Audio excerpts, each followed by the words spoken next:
So Barry, would you like to give an introduction? Sure. Where to start? By training, I'm a speech and language pathologist. And actually, I was, many decades ago, I was a psycholinguistics major undergraduate just when the field was beginning to get started, back in the days of Chomsky debating Skinner. And then I went on, I went to SUNY Binghamton, and they didn't have any programs in special education or speech-language pathology because simultaneously I was working at summer camps for kids with disabilities. And so I brought it together just in my program and then went on for a master's and doctorate in communication disorders and sciences.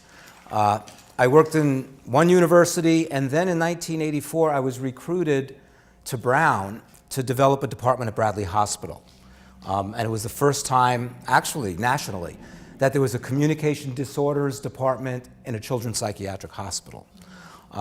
And I could talk about, that's a whole other area of research which is fascinating, the extent to which children who go in for emotional behavioral disorders have diagnosed or undiagnosed communication disorders as well. That's another area of specialty of mine besides autism specifically. And long story short, I went through a few different jobs and been in private practice the last 17 years. I'm an adjunct professor at Brown now, and more recently with the Artists and Scientists Partners Group. I was an adjunct professor in the Center for the Study of Human Development until it shut down last year. And so what I actually do on a day-to-day basis, I consult to a number of school districts. We've been doing a weekend parent retreat for parents of kids with autism for 20 years now in Rhode Island. So the family piece is a very, very big piece of the work I do. And I'm fairly eclectic in what I've done. I've published in clinical handbooks. I have this column. You see one article, you read one article out of the column, which is more mainstream for parents and professionals. And I just finished writing a book that'll be coming out, Simon & Schuster, next year, called, what is it called anyway? Uniquely Human, A Different Way of Seeing Autism. There's this whole trend, and this is going to come out in our discussion today.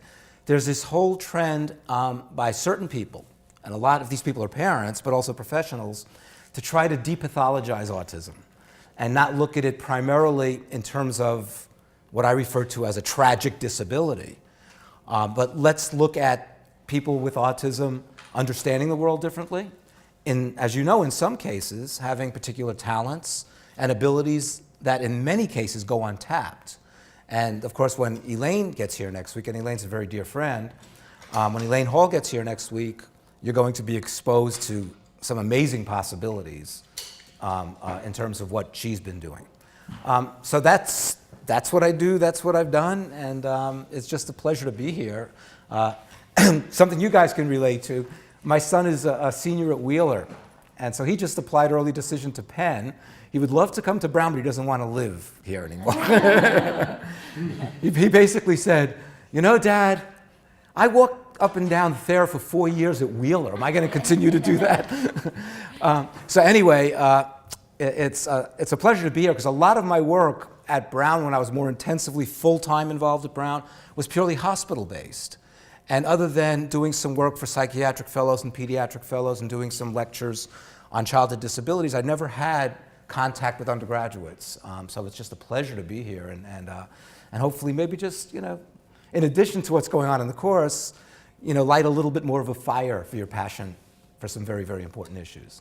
Well, this is a great group of students, so I think it's a good introduction for you and back to undergrad. Yeah, can we have a very, very quick go around so I could find out what people are focused on in their work and who you are? Sure. That'd be great.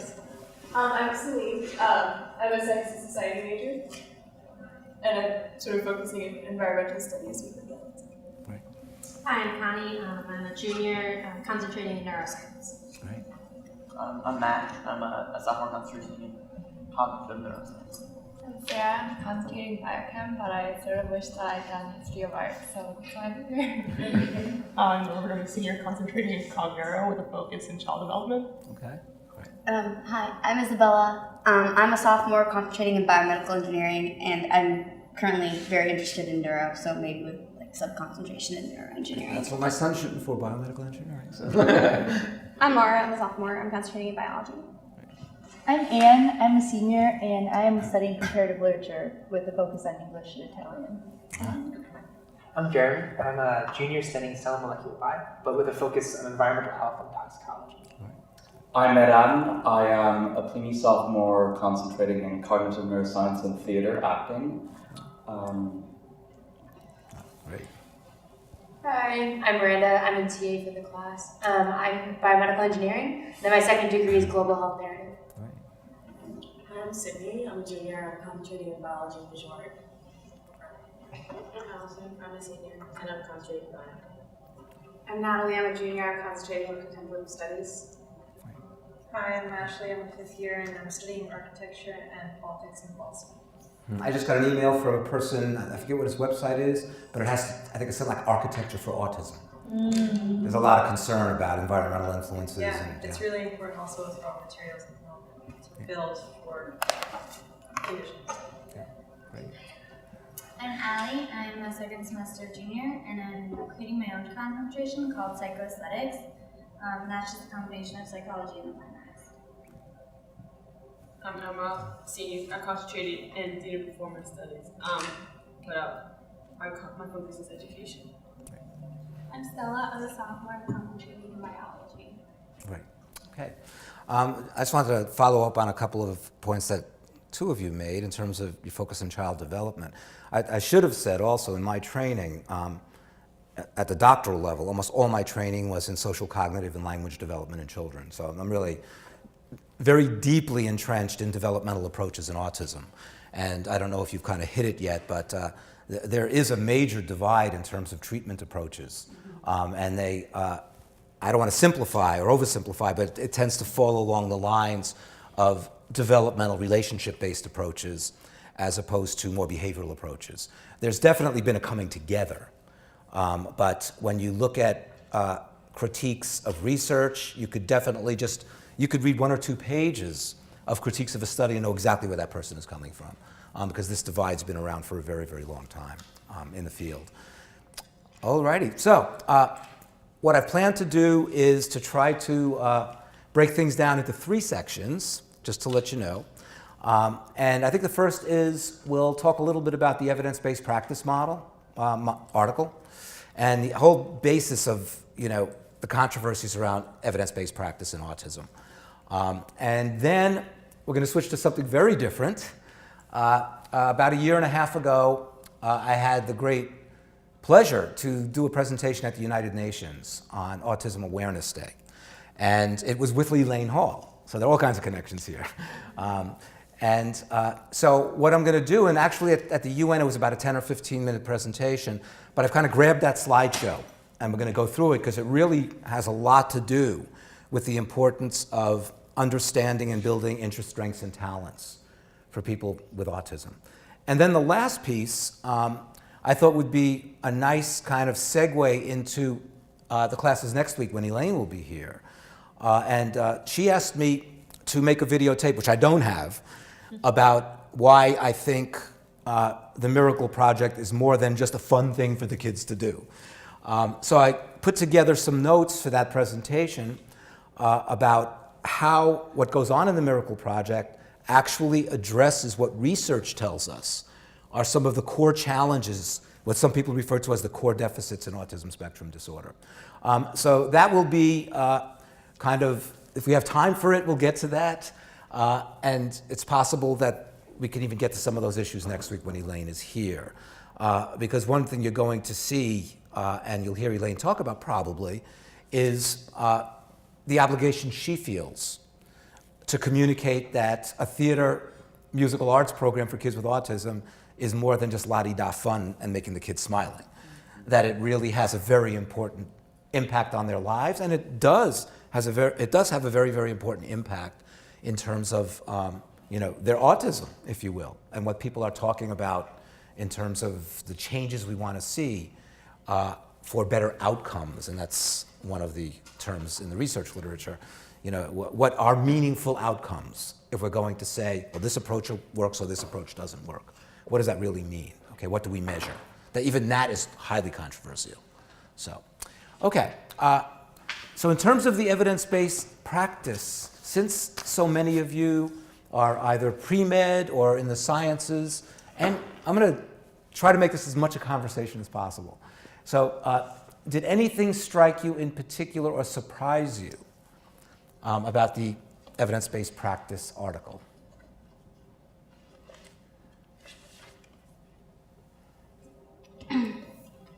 I think, well, at least for me, I didn't realize that there was such a divide between evidence-based practice and I'm going to call it like experimental-based. And I found it really sad, I think, especially since the entire focus, I think, of our class has been how evidence-based and like people's experiences are the best way to find like the individualized cure, especially when it comes to autism. Mm-hmm. And I just got like really frustrated reading the article. But frustration is good, right? Yeah, it's what's happened in the field of autism is almost grabbing for we have the answer, okay? And it's very sad to say, but it's true. Some of that is driven by fiscal considerations. That if a private school, and by the way, private schools, depending upon whether it's residential or not, can cost anywhere from $60,000 to $200,000 a year for a child with autism. Residential, obviously, on the higher end there. So I don't want to say that's the only reason, but part of the reason is definitely self-serving. That if we say, as a school, we do a particular approach, and we can really argue strongly and loudly that this approach works, more kids are going to be sent to that school. As I mentioned in the article, it's gotten to the point that there have been groups of advocates out of national organizations going into different cities and trying to make the case that, I'm familiar with a situation in Houston, trying to make the case that Houston should only use this one treatment approach for kids with autism. For the entire city. For the whole city, for all the public schools in the city. Because that is the approach that works. That's right. And that happened to have been, and I'll correct myself, I'll say this, but then I'm going to open up the discussion. It happened to have been applied behavior analysis, okay? And I know some of you have been going to the Groden Center, which is much more eclectic, even though they consider themselves a behavior analytic center. So the issue here, which I'm not going to get into, it's too complex for this class, is there are many different forms of ABA, okay? But there are some people on one end who are much more traditional, and we've written extensively about this, who basically say what we do is the only thing that has science behind it, and it's the only thing that works. Then on the other end, and I think you were alluding to kind of the other end of the continuum, well, what about families? What do families say, okay? Let me give you an example directly related to the Miracle Project. Elaine told me that this summer, they did a research project at University, Cal State Northridge on the Miracle Project. And so they ran the project as they usually do for a few months, actually 6 weeks I think it was, or a couple of months. And a couple of the moms said, my son or my daughter has made more noticeable progress in these 6 weeks than in years of therapy, okay? And that issue was brought up in the evidence-based practice article about what's called social validity of what you're saying is progress. Social validity being, do other people observe it, even non-experts who know a child well? Now, of course, there's always, and many of you know a lot about this, there's always, in a sense, placebo effect, okay? The kid's in this program, and we expect to see changes, and we're looking for those changes. But I'll tell you, I work a lot with families, and I've learned so much from the parent retreat we've been doing. Most parents of kids with autism tend to be pretty critical consumers. They're not going to say, oh, this is absolutely amazing, my child has made all this progress, unless they're seeing it, especially parents of older kids. And they've lived with it for years, so they've seen it through years of progress or not. Oh, absolutely. Yeah. And they've lived through many of the promises. They've been shown data, for example, that indicates that the child has made progress in this area, and they are the ones who say, we don't see it at home. Whether it has to do with the child being better regulated emotionally, whether it has to do with the child being able to use more complex expressive language. You can go right down the line here. Okay. Any other comments about the article? Anything that struck you or anything we're talking about now that strikes you?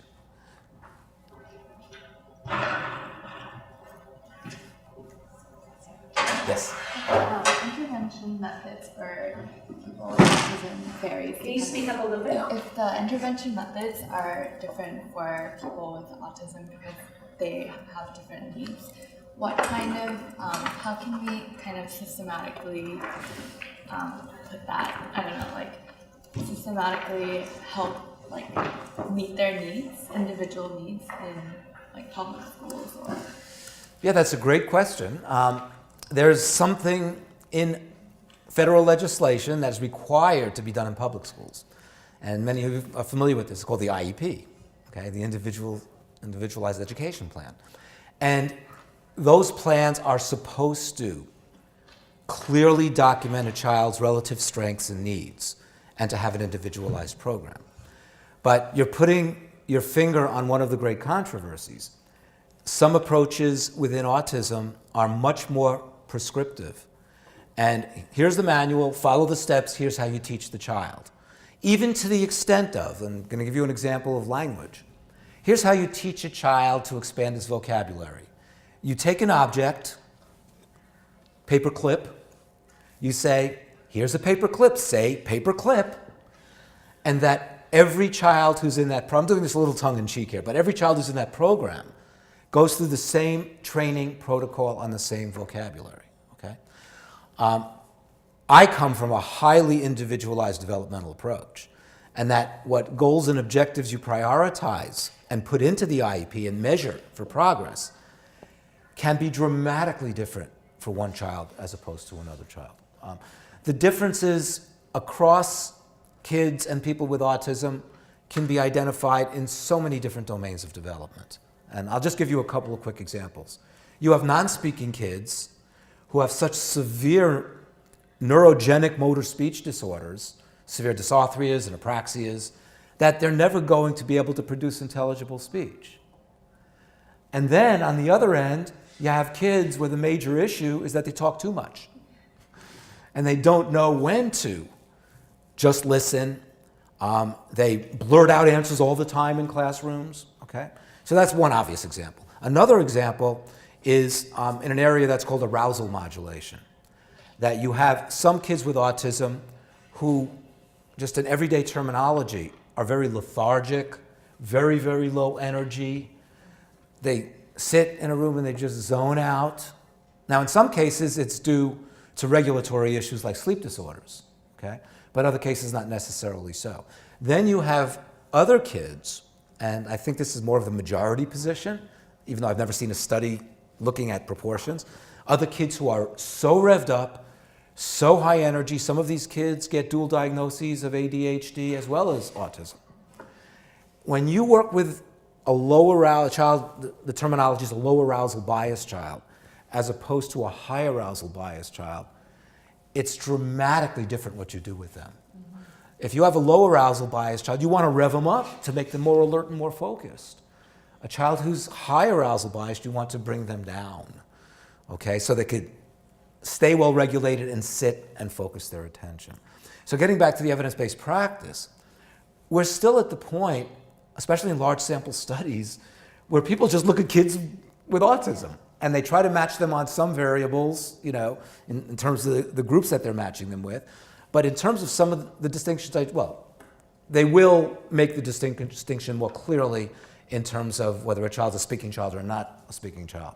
I've never seen a large sample study, even though it's an accepted dichotomy in the field of autism now, that analyzes the data relative to whether kids have a high arousal bias or low arousal bias. I will tell you as a consultant, it dramatically impacts treatment, it dramatically impacts how people try to make sense of who this child is about, okay?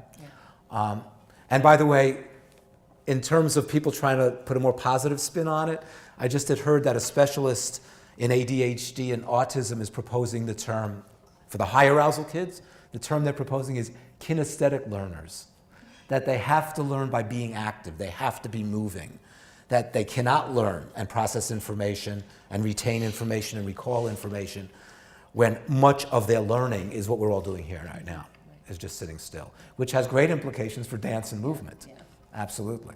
So, so some of these points, clearly have to do with the claims that, well, we have all the answers because our studies show that our kids in these studies, do much, much better than other kids. But let's talk about the whole issue now of what's being measured. Okay? Extreme examples. And this is very, very common, one of the ways of measuring progress in kids with autism is to see a reduction of autistic behaviors. Okay? And you can debate what falls into that category of autistic behaviors. So just from your personal experience of what you've read, I'm just curious, what do you think about when you say, oh, I observed that kid and he has autistic behaviors? Anybody? What comes to mind? Not making eye contact. Okay, problems in making eye contact. Okay. Obsessions, fascinations with objects or ideas or topics, whatever. Yeah, and one of the DSM criteria is kind of a restricted repertoire of behaviors and highly repetitive behaviors.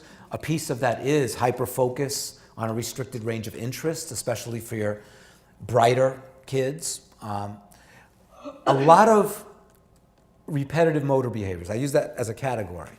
But when you see autism depicted on TV, what do you see? You see a kid going like this.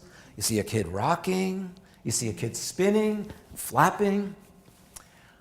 Well, some people, and I fall into this category, now consider some of those behaviors as attempts to self-regulate when you're feeling highly anxious or you're feeling afraid. So what is an autistic behavior?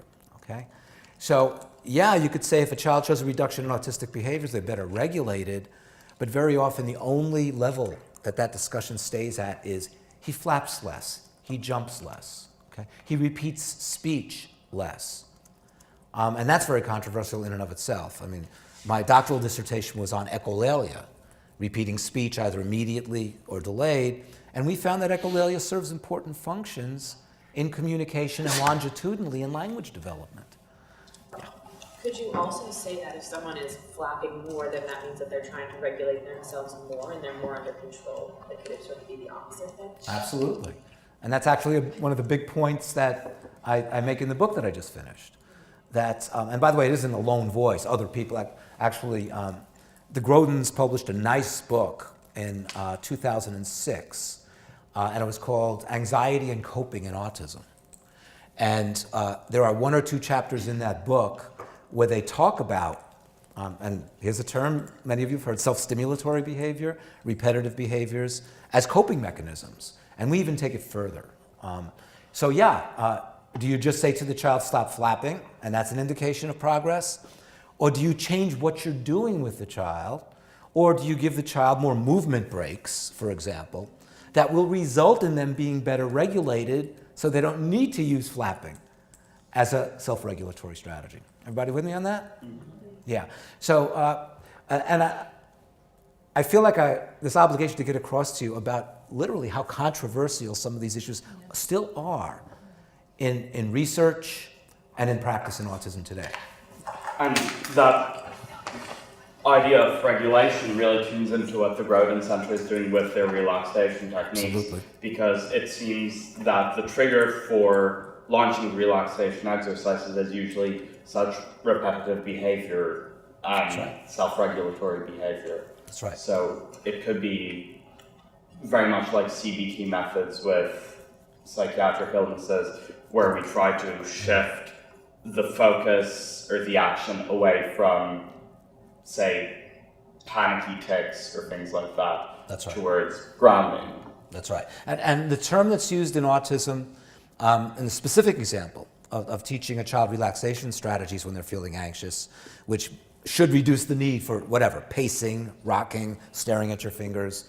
The term that's used is replacement strategies. So seeing a child rocking or spinning or whatever is the starting point for informing us that this child is trying to regulate. And this varies greatly from teacher to teacher and even parent to parent. Is it okay for this kid to rock? Some parents say, I don't mind if he rocks. Some parents say, well, it really makes him look different, and I don't want that behavior present in my child because it's stigmatizing, okay? I give an example from language in my book about a youngster. It's not so much, this is more of a communication issue, but he learned how to greet people using the following phrase. Are you a good witch or a bad witch? Anybody know where that comes from?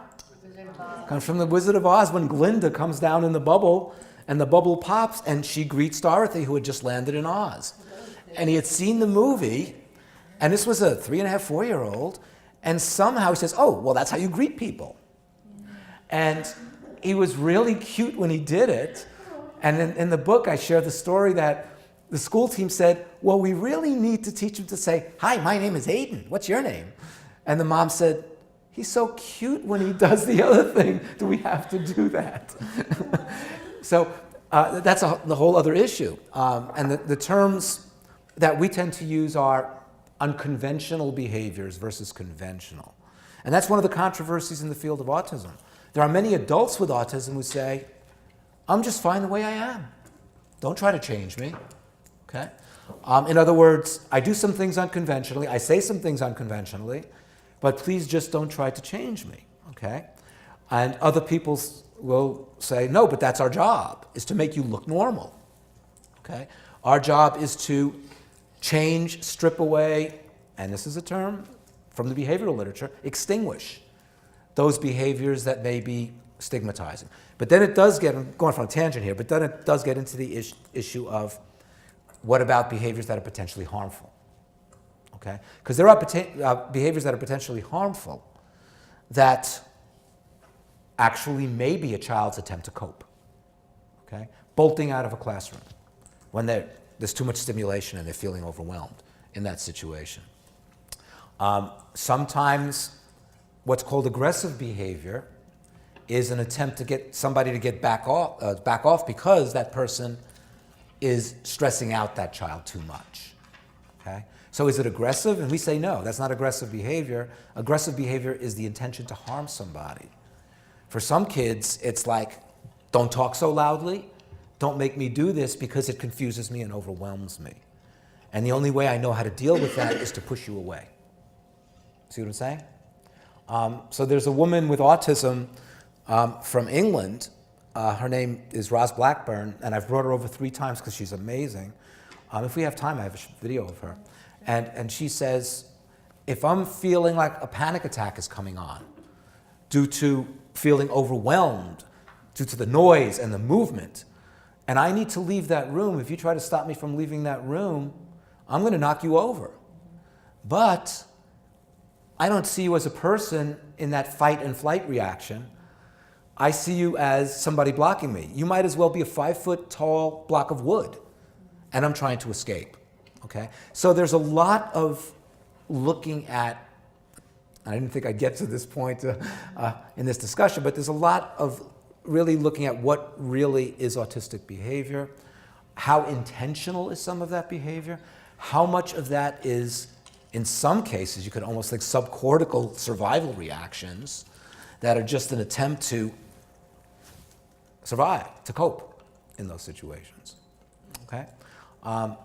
And by the way, what might be of some interest to you, since so many of you are in medical or fields are going to pre-med, is that the people with autism who tend to have the greatest challenges, and this is anecdotal, okay, are also the ones who have the most associated biomedical issues.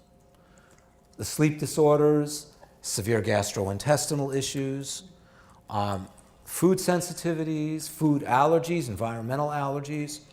That's one of the factors that most predicts to a person with autism being most challenged and being most difficult to manage. I think most people agree that's not part of the autism, even though these kids are at much higher risk for having those issues. There are many, many perfectly healthy people with autism who don't have those food sensitivities, who don't have those allergies, who don't have sleep disorders. And they tend to be the ones who go furthest and become most independent. So, yeah. One thing that I've just been very curious about is the connection between autism and learning disabilities, or Yeah. autism and mental retardation. And because we read Temple Grandin, and like, she's just a beautiful writer, so accomplished. But I'd just be so curious to see what's inside the mind of a lower functioning, someone with autism. Yeah. And if mental retardation is a component of that. Yeah, it's a very controversial issue. First of all, let me just say, when you bring up learning disabilities especially, people now talk about the continuum of neurodevelopmental disorders, okay? And that includes ADHD, that includes learning disabilities, that includes the autism spectrum, okay? That includes what is now known as intellectually disabled. Mental retardation is no longer a PC term, okay? No, you don't have to apologize to me, that's okay. What gets even more controversial is, do we talk about comorbid conditions and dual diagnoses? So one example would be autism and ADHD, okay? Are they distinct? Many people discuss it as if they are distinct, separate disabilities that just happen to be co-occurring in this area. But I always like to ask questions like, well, what's the difference between a kid with autism who gets a diagnosis of ADHD as opposed to a very high arousal, revved up kid with autism? You see what I'm saying? So, and then you get into the whole issue of attention. What kind of attention? Some people and kids with autism have as a strength highly focused attention. Not to people, but highly focused selective attention to building blocks. As a matter of fact, many people with autism who have very successful employment find themselves or are steered towards jobs where they need to stay hyper-focused on something and not be easily distracted. So when you talk about attention deficit, and I'm no expert in this area, but a person with attention deficit disorder tends to have more broadly impacted attention, okay?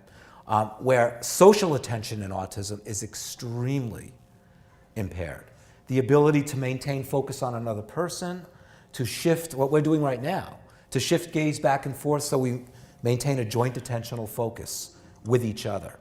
Matter of fact, some people in autism say a problem in joint attention is the core deficit, that you cannot maintain a common focus of attention either in conversation or even a common focus of attention on what you're looking at with another person, okay? And by the way, that's one of the areas now that's considered to be a very important area of measuring progress. That is a person's ability to maintain a joint attentional focus with another person, to stay on topic in conversation, for example. Okay? So yeah, so many people have tried to kind of parse out what are the differences. Let me talk about intellectual disability for a moment, because it really speaks to the nature of autism. When you talk about intelligence, one of the greatest, for me it was a revelation because I was in the middle of it at the time, but one of the greatest issues in even understanding human intelligence, of course, was Howard Gardner's work on the theories of multiple intelligences. And to talk about intelligence across the board doesn't make any sense because you're trying to take a human being and make them something they're not, and that is that one number or two numbers even, performance, verbal, captures intelligence. So even if you look at, and now people are talking about spiritual intelligence, which is like an eighth intelligence now, but if you look at Gardner's breakdown of theory of multiple intelligences, in general, people with autism tend to be very good at visual spatial intelligence. It's a relative strength. Tend to be very good with rote memory. It's a relative strength. Their inter- and intrapersonal intelligence like emotional intelligence, it overlaps with emotional intelligence, very weak, okay, almost definitive of the disability. Linguistic intelligence, another one of Gardner's categories, well, you take a kid with Asperger's, which is no longer technically a category that we can use. It was dropped in the DSM last year. Many people with Asperger's have incredible strengths in linguistic intelligence. Can I ask a question? Yeah. It's been dropped, so where is it? Where'd it go? Where is it? High functioning of the spectrum. Because I think everyone, of all the areas on the spectrum, I think that's the one that I actually at least understand, and it seems like there's a little more understanding of. So it'd be nice to know where is it? Yeah, well, I mean, everything you're saying is triggering so many more things we could talk about. I know. That's the nature of this class. Yeah. That's good. Well, here's what happened if you're not familiar with it. For many years, there are all these versions of DSM that every 8 to 10 years changes, supposedly based upon the research and what the research tells us. So in DSM-4, DSM-4-TR, there were 5 subcategories of autism. And part of when you make a diagnosis, you have to indicate which subcategory it is. Okay, and it was Rett's disorder, childhood disintegrative disorder, autistic disorder, PDD-NOS, all this, and Asperger's. Okay, what the latest version a year and a half ago is and was changed to was one global category, autism spectrum disorder.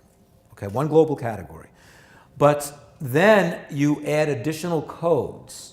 One of those codes needs little support, needs moderate level of support, needs extreme levels of support, okay? And then you can also code on a quantitative scale a severity rating in different areas. So a person with Asperger's now, and I don't want to say, and here's one of the problems in autism, a lot of people look at a kid with Asperger's, above normal measured intelligence, can be very articulate, okay? And people say, oh, that's a high-functioning kid. Okay? That's not necessarily true if the kid has a severe anxiety disorder and can't even function due to the high level of anxiety that he has.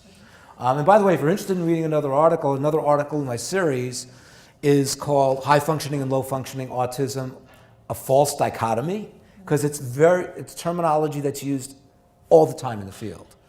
And when you speak to parents, you can speak to parents of a non-speaking kid, and they could literally demonstrate how bright this kid is.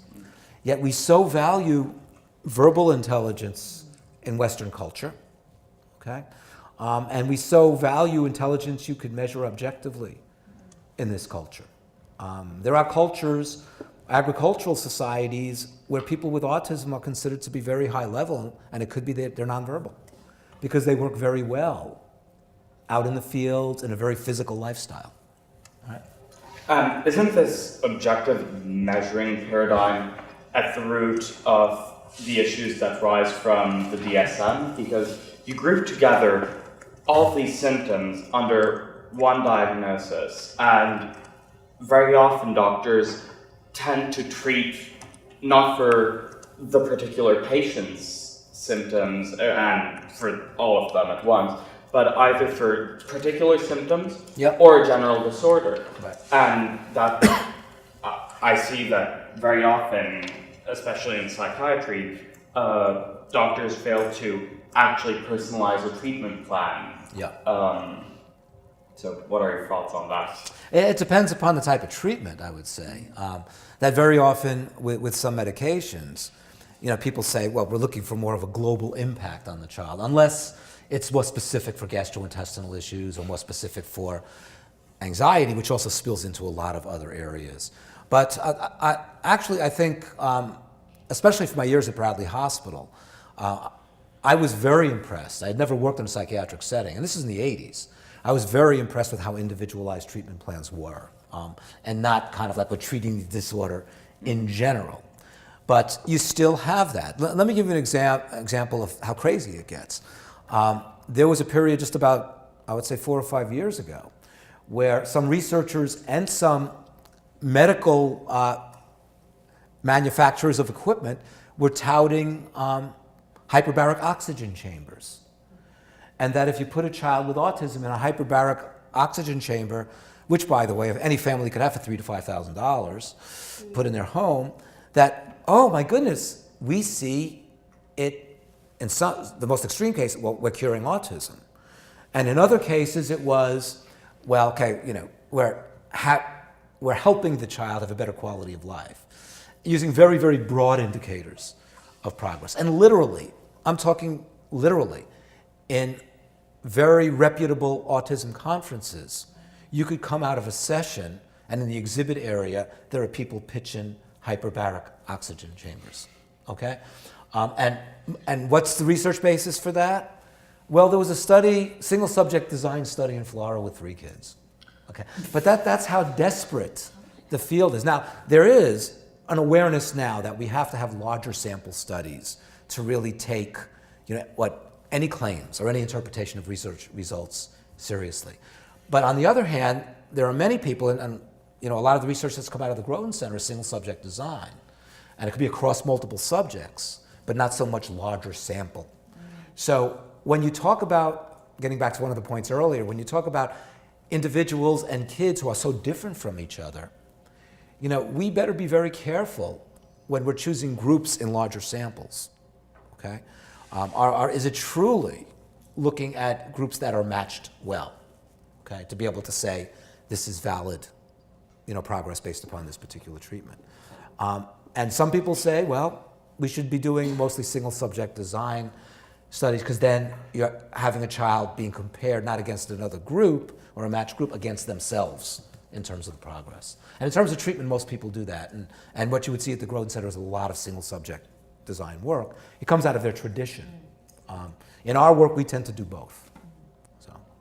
There's a question over here. Going back to what you said before about the IQ tests, Yeah. I did research with Reichardt this summer, and I noticed that they gave nonverbal kids and verbal kids different tests. Yes. The K-BIT Yeah. and the IQ test. I never saw a K-BIT, but what are the differences between the two? I never really got. Some of the nonverbal tests or nonverbal subtests of intelligence tests are kind of block design tests where a child needs to either look at comparisons or put things together or solve a problem so that things go together. And so again, another area of controversy. Some people say, well, why would you use a verbally based intelligence test with a child with a significant language and communication disorder? Aren't you putting them at a disadvantage?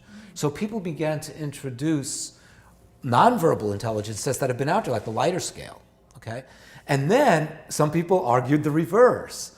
Aren't you just tapping into a child's strengths if you're using primarily a nonverbal intelligence test, which overly inflates the picture of the child's intelligence? And by the way, this would be a wonderful issue to bring up when Elaine is here, because Elaine's son, Neil, is nonverbal, okay? Yet he's so bright in so many ways. So yeah, it raises the point of how do you got to get away from this notion of intelligence as a global measure or something that could be captured in some numbers, okay?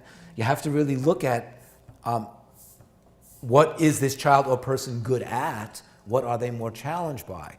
And by the way, this is one of the huge issues now, as there's this tsunami of kids with autism leaving school and going into adult services and trying to go into employment. And right now, and I'm talking about literally a cutting edge issue, one of the hottest issues in autism now, is how can we match people with autism based upon their strengths to the right employment situations? It literally could make the difference between a person leaving school and sitting at home or going to a sheltered workshop doing meaningless work as opposed to being successful in a meaningful job. And in some cases, I'm not saying all, but in some cases, being able to do better at their job than a neurotypical person could do at that job. It's one of the hottest issues. And there really are attempts now to educate. One of the biggest jokes, one of Temple Grandin's jokes, by the way, is that if you go to Silicon Valley and you look in the research labs, it's the biggest sheltered workshop for undiagnosed people on the spectrum. Exactly. Okay? and it's... Huh? Back in MIT. Yeah, at MIT, yeah. And it's funny because I play in a band and we just had a new bass player come in, and he's a senior research scientist in this marine engineering company. And he's not on the spectrum, but he's just really good interpersonally with other guys in the band. I said to him, you're just so really good, Dave, with everybody.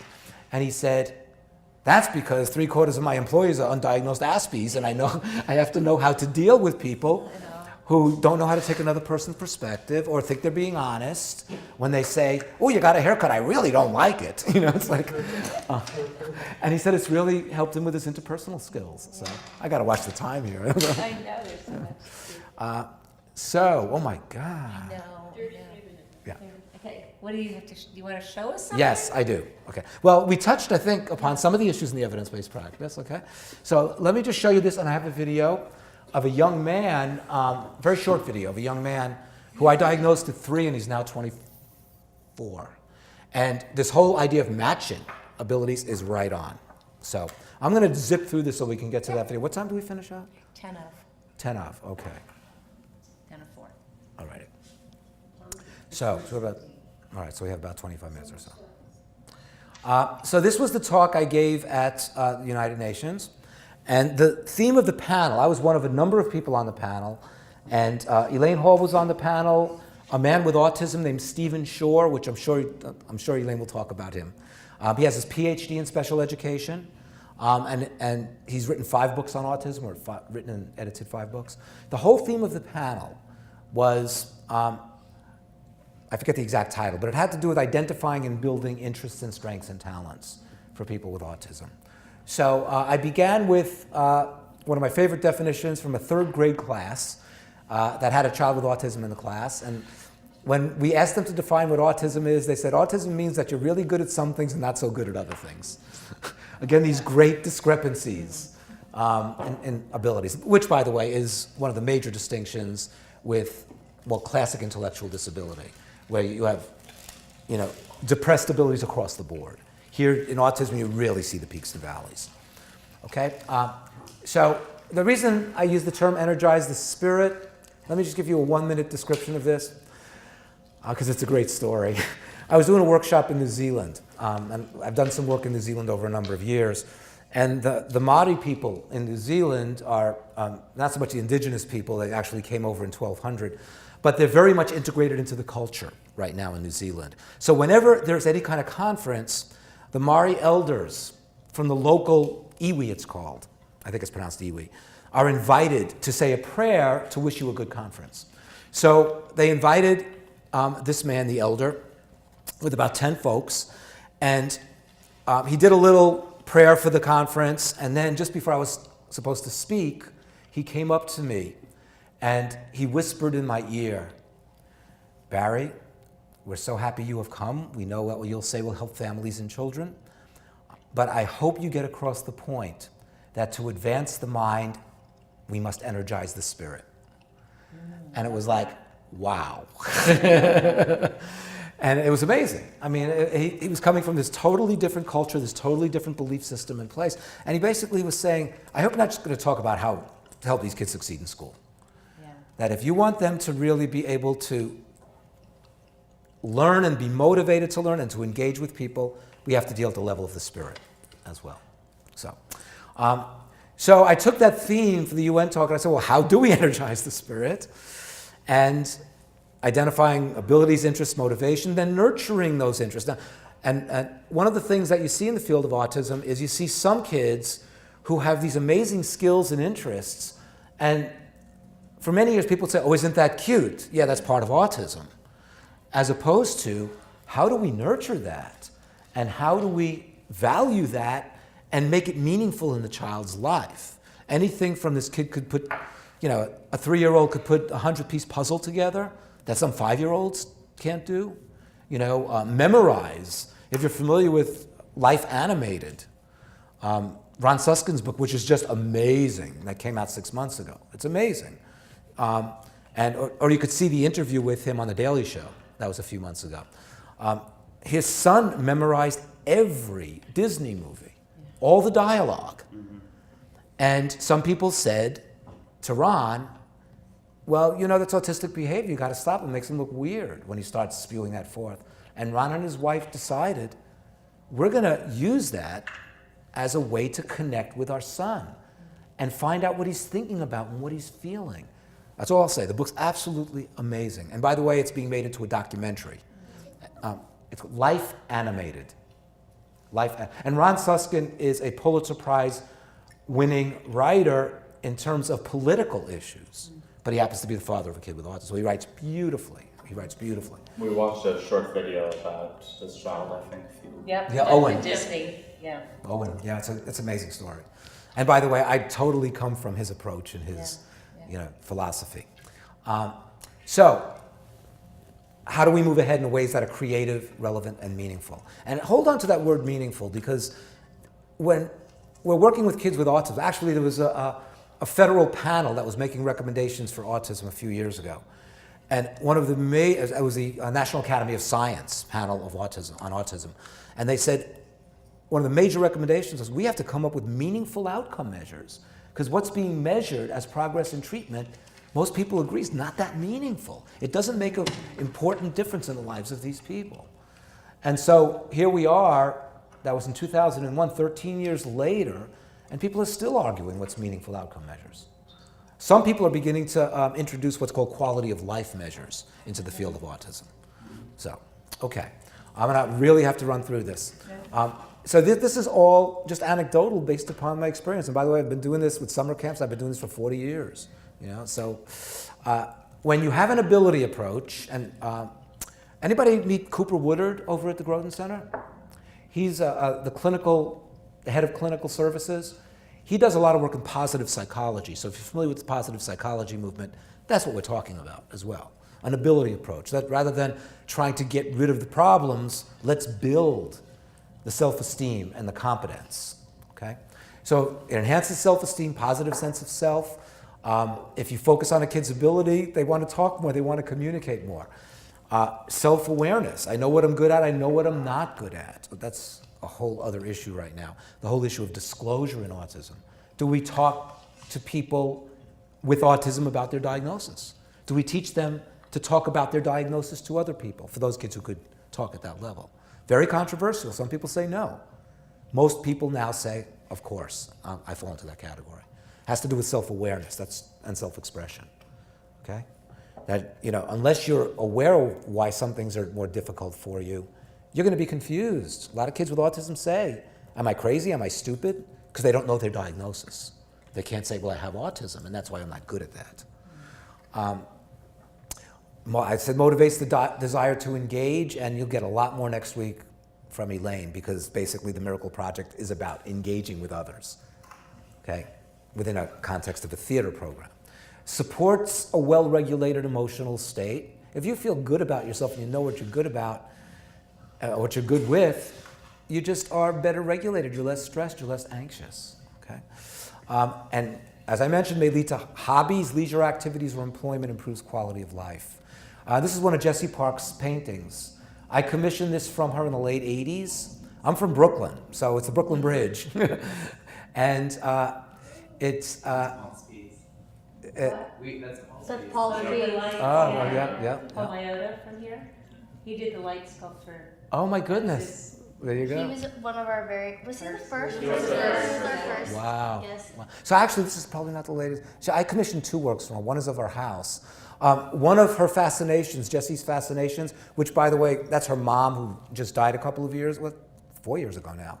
Her mom was a professor at Williams College, English professor, and we had her speak. We do this big fundraising conference. It's coming around in March again. Come on out, 2 days. Ron Susskind speaking for half a day. Yeah. And by the way, if you just want to come for one day, this is shameless plugging here. Sure. In the morning, we're having Dina Gassner, a woman with autism, who's one of the most important people in the autism self-advocacy movement now. And she has a son with autism, and she has Asperger's. So she's speaking the whole morning. Ron Susskind is speaking the whole afternoon. Dina Gassner, Gassner. Her business is called the Center for Understanding. So anyway, when we had Clara speak at the conference, somebody in the audience said, well, obviously, Jessie's had a lot of obsessions in her life. How do you deal with the obsessions? And Clara, who was 78 years of age at that time, said, obsessions? Obsessions? We've always thought of them as enthusiasms. And they always used what Jessie was really interested in, to motivate her. They've become themes of her paintings. It's really amazing. And Jessie has a self-identity as an artist, even though she's very limited in a lot of other ways. She's very anxious, and she's not very fluent in her speech. That's another one of her paintings, George Washington Bridge. This is, both of these are in acrylics. I just wanted to point out, a kid I evaluated while we were chatting with his parents after we did the evaluation, we gave him some markers and a couple of pieces of paper, and this is what he did. And he just put sequentially numbers, and there were 3 sheets. It went up to like 190. And then when we looked at it, he had a whole tin full of markers. He created patterns in the numbers that created rainbow streaks. If you look across the side. This was a 7-year-old child who spoke in one single word utterances. Not what anybody would claim would be a high-functioning kid with autism. It was just amazing how he did it, and his mother said, I never realized he could do anything like this. Okay. Now, I don't know. You learned that through the course of your discussion. Oh, yeah. And he definitely was doing it to regulate himself. There was no doubt about it. So, this is a story actually from more than 10 years ago. A man, it's a great story, Chicago Tribune, I think it was 2000, 2001. I can't read that. Would have loved it. And the man's name is Sanford, I forget his last name. Stanford. Stanford is his first name. And he was always, quote unquote, obsessed with trains. Grew up in South Chicago, single mom. And over again, people told his mom, you got to get the Brio trains away, Thomas the Tank, get rid of all that stuff, because that's all he wants to talk about, all he wants to do. And she refused year after year after year. And she used it creatively for him. Well, here he is in his mid-20s, and he's a routing manager for the Chicago Transit Authority. Okay? So just an idea of, it was one of the earliest highly publicized stories of a person with autism where people nurtured his interests. And I always like to point out, look at his face, look at the pride. Do you know the Picasso quote, the purpose in life is to find your gift and the meaning in life is to give it away? It's like so perfect for this. You're gonna have to write that down for me. Yeah, it's, I've never thought of it in this context. And it's gonna be so perfect for the video I'm gonna Yeah, show in a few minutes. You're gonna see Justin talking about that. And there's Justin. Justin, I met him first in this area. They live in New Jersey now. He lived in East Providence with his family.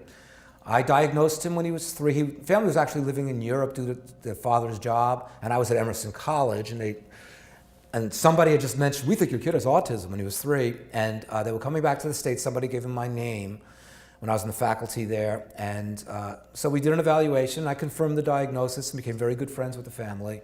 Still am very close with them. He showed some early drawing talents, which is cartoon characters. Then when he was 8, his parents met an artist, Denise Malucci. You should get her to speak to your class.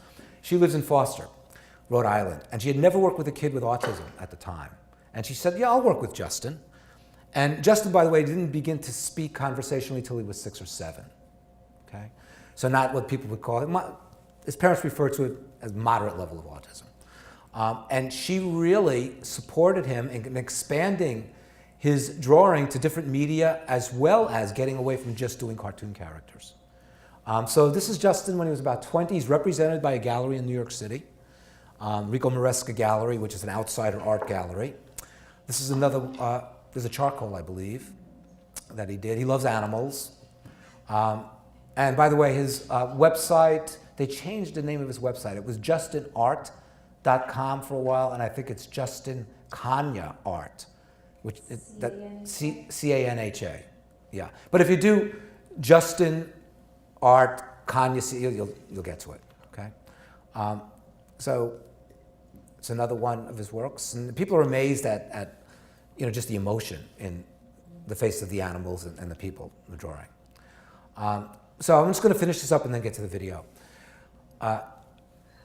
That an ability approach changes people's perceptions if we could show off strengths and abilities. Okay, so one of my consultations is the Alexandria, Virginia Public Schools, and the music teacher, regular music teacher, did an incredible job with his kids with autism and showed off their strengths in a regular music class. And I said, why do you do this? And he said, I highlight the abilities of my students with autism. It levels the playing field. Okay. And this was one of my other experiences, another child named Christopher, who is hyperlexic, meaning that it's a precocious self-taught reading ability. And Lisa, a second grader who knew Christopher, said, Billy gets upset and screams when things get too loud in class, but he's the best reader in the class. And this was one of Justin's, he did an internship with a guy who owns a media and graphic arts company in New York City. And I have a video of him talking about this. We won't have time to see that. But what everybody learned from having Justin there. And he said, Justin is a beacon of light who inspires everyone who meets him. This is a person with moderate autism, okay? So let's go, and you're going to meet Justin. And I don't know if we'll have time for any questions after that. I'm going to finish pretty much close to that, but no, we'll have some time for questions about Justin or about anything.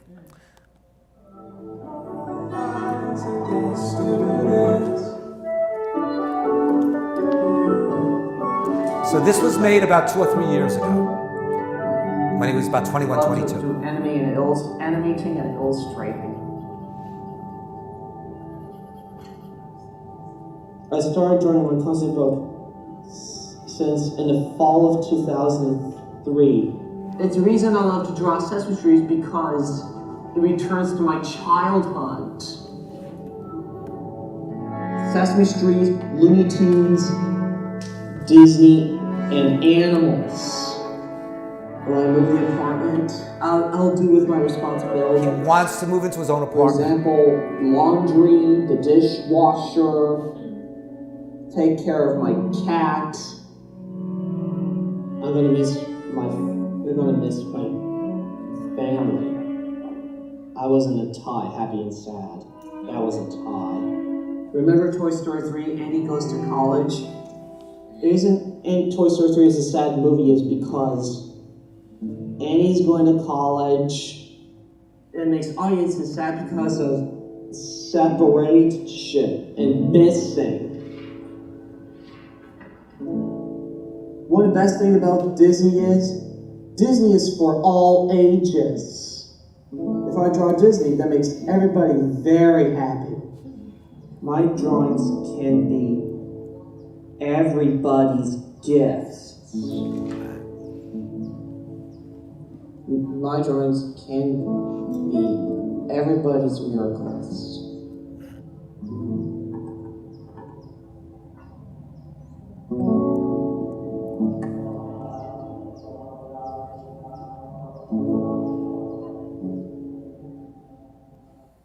And by the way, Ben Stamper, you saw Ben Stamper pictures? He's one of Justin's art teachers, and he also is making a documentary about Justin, and hopefully it'll be done sometime in 2015. And the documentary is about a person with autism growing into kind of coming of age, and Justin's goal is he wants to have his own apartment at 25 years of age. And he lives in New Jersey. I'm going to say some things that are going to blow your mind right now. He lives in New Jersey, and he takes public transportation by himself into New York City and then jumps on the subway. He teaches art to kids with autism at a school in Manhattan. He teaches art to typical kids. One of his jobs is he goes to birthday parties of typically developing kids and teaches them how to draw cartoon characters. So these are parents who really nurtured his abilities from very, very early on. In a person with autism who, anybody who knows autism would not say he's a quote unquote high functioning, I hesitate saying that term, but that he has a lot of challenges. So I always like to say, this is what you could do, and there's the website, by the way. This is what you could do for many people with autism. Now, I'm not saying every person with autism has the same potential, but every person with autism, by definition almost, has these peaks and valleys. And then we don't know. Some people say, well, it's about 10 to 15% of people with autism who can develop the real exceptional abilities or have savant skills already. But we don't know because in so many cases, it's not taken seriously. It's taken almost like as a magic trick, or isn't it amazing that, he could tell you what day your birthday falls on in the year 2072. And that's one of my things, and certainly one of Elaine's things, that we really, really have to dig in deep, which in some cases means not using standard curricula, even with bright kids with autism in the schools, like really being highly individualized. Well, often there's so many other things getting in the way of finding out what those gifts are, that you're trying to just get through that, right? And that takes time and individual attention. It's a great point. That we often, one of my areas that I focus on, and we have an educational model where we talk a lot about emotional regulation. And I'll often see kids, and just based on my experience, they'll say, well, he's really not that high level of kid. And I said, you're looking through the fog of dysregulation now. We have to really work hard at helping this kid be less anxious, maybe, less fidgety, moving around, and then we're going to be able to see the potential at that point, because he's just not able to process or respond much right now. And I've known many kids who've just, once you really, I'm not saying it's easy to do, but once you really deal with the issue of dysregulation in the kids, that's when you see some kids really starting to take off, dramatically in some cases. And people say, oh my God, he's like a different kid. Saying he's like a different kid in most cases means he's well regulated now. He's not a kid who's trying to cope and just deal with whether it's issues having to do with biomedical issues or anxiety, or if you're higher level kids, dysregulation could be I just worry all the time. I worry and worry and worry. That would be more like your Asperger's kids. So, all righty. Let me just open up for any questions or comments. Anything's fair game, by the way. Yes. So what happens when you find a kid who may not have found their passion, or may not have found an obsession? Yeah, that's to cultivate. It's a great question, and it's a question that usually comes first from parents. I don't have one of those kids where I could say this is his or her passion or interest. It really depends upon the ability level. So for example, it may not be something that is of conceptual interest, like some kids fascinated by World War II helicopters, okay? It may not be something that is like what Justin showed an early interest in. For some kids, it might be a sensory modality. It might be, he just looks so much more engaged and so much more regulated when we give him a lot of visual information as opposed to auditory information, okay? So for some kids who are more challenged, it might be what is the modality of strength in terms of processing information. But it's a great question, and, for some kids, it shows up later, if you will.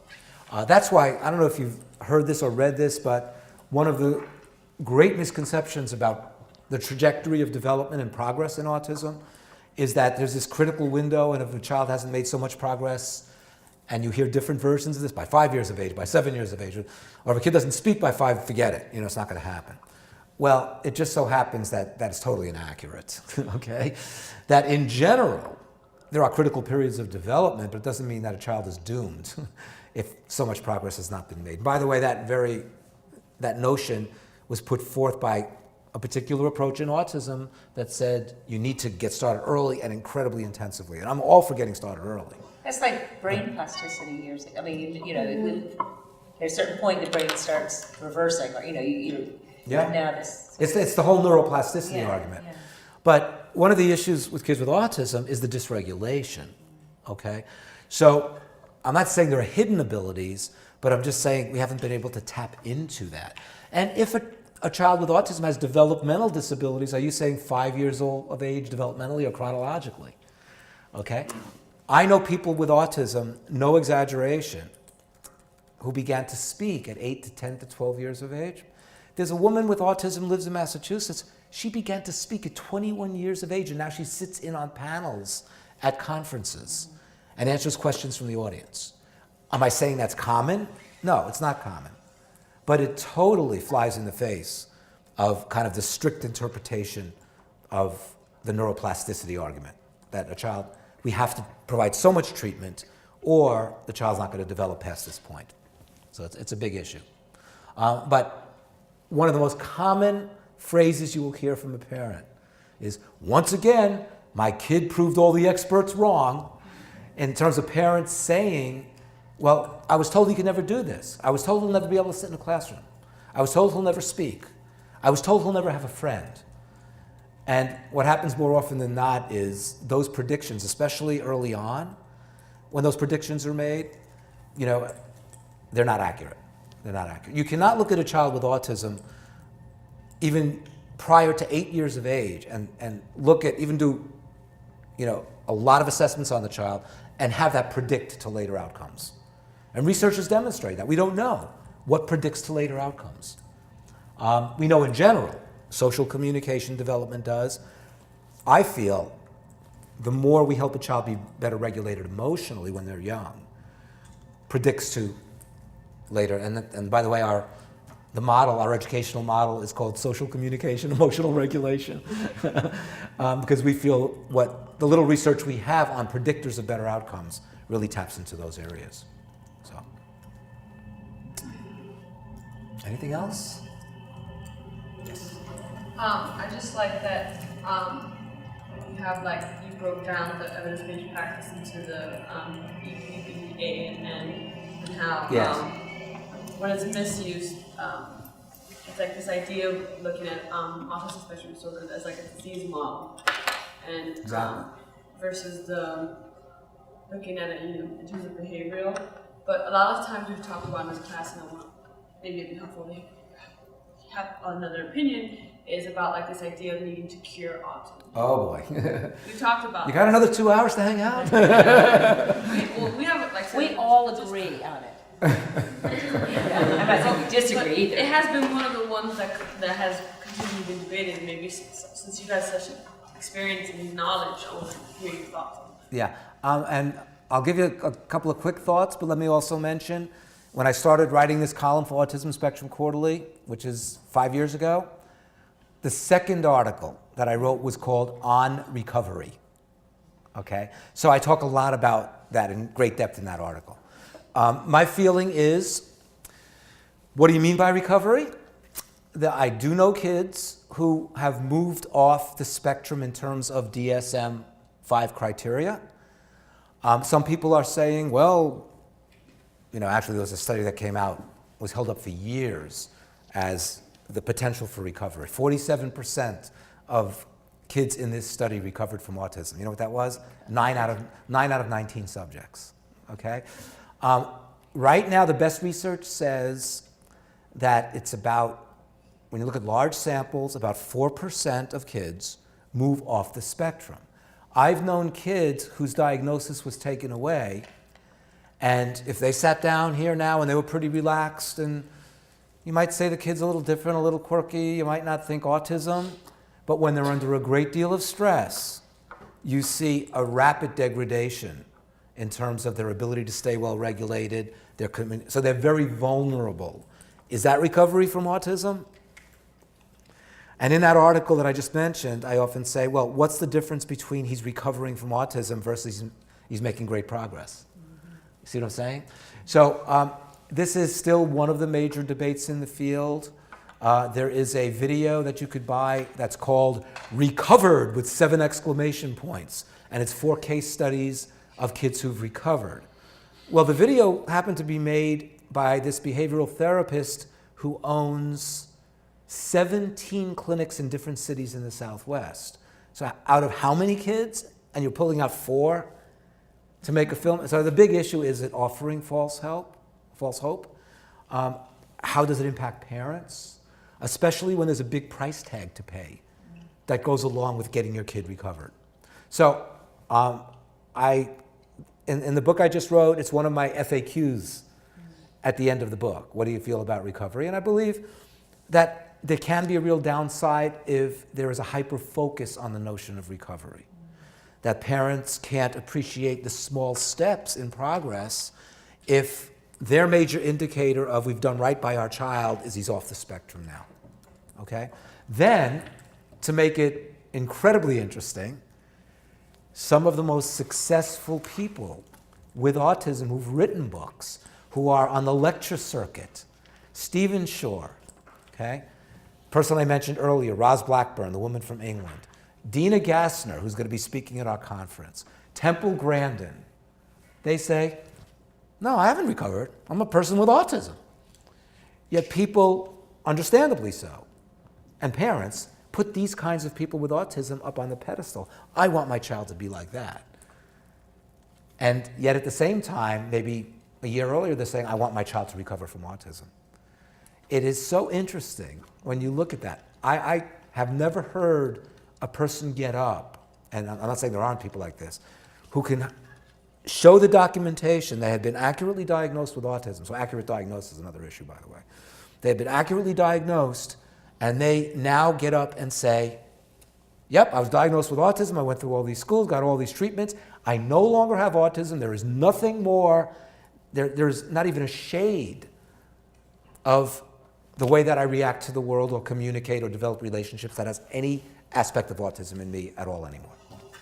I think I was also more interested in the idea of needing to find this cure, or should autism Yeah. be cured? Like that also. That's That's a hot topic. Yeah.